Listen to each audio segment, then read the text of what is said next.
కేంద్రంపై సీఎం రేవంత్ రెడ్డి విమర్శలు అర్ధరహితమని కేంద్ర మంత్రి కిషన్ రెడ్డి అన్నారు. విదేశాంగ శాఖ నిబంధనల ప్రకారమే వ్యవహరించిందని అన్నారు.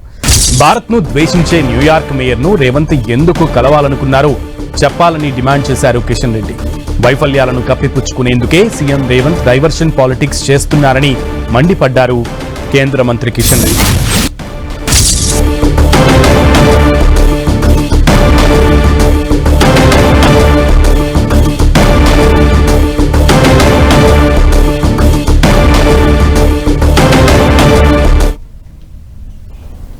ఎవరైనా ఒక ముఖ్యమంత్రి, ఒక కేంద్ర మంత్రి విదేశాలకు వెళ్ళాలనుకున్నప్పుడు అన్ని రకాల అనుమతులు తీసుకున్న తర్వాతనే పర్యటన ఖరారు చేస్తారు. కానీ ఆధార బాధారగా ఏదో కొంప ములిగినట్టు ఆయన లండన్కు వెళ్ళి లండన్ నుంచి కనెక్టివిటీగా అమెరికా వెళ్ళాలనుకోవడం అది వారి ఇష్టం.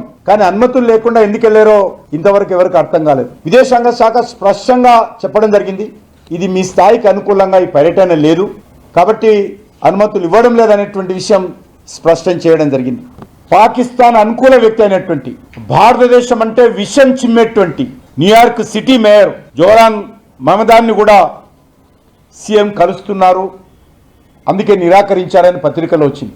కాబట్టి ఇది నిజమా కాదా రేవంత్ రెడ్డి గారు చెప్పాలా.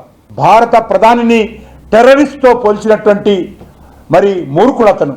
కాబట్టి అలాంటి వ్యక్తిని మరి రేవంత్ రెడ్డి గారు కలవాలనుకున్నారా, ఎందుకు కలవాలనుకున్నారో ఈరోజు రేవంత్ రెడ్డి చెప్పాల్సినటువంటి అవసరం ఉందనే విషయాన్ని నేను ఈ సందర్భంగా మనిస్తున్నాను. రేవంత్ రెడ్డి పాలనలో మాటలే తప్ప చేతలు లేవు. రేవంత్ రెడ్డి పాలనలో హామీలు తప్ప అమలు లేదు. కాంగ్రెస్ పాలనలో ప్రచారమే తప్ప పని లేదు. ఆ రకంగా ఈరోజు రాష్ట్ర ముఖ్యమంత్రి తన అసమర్థతను, తన వైఫల్యాలను కప్పుకుచ్చినటువంటి ప్రయత్నంలో ఈ రకమైనటువంటి జిమ్మిక్కులు చేస్తూ ప్రజల దృష్టిని మళ్లించేటువంటి ప్రయత్నం చేస్తూ ఉన్నారు.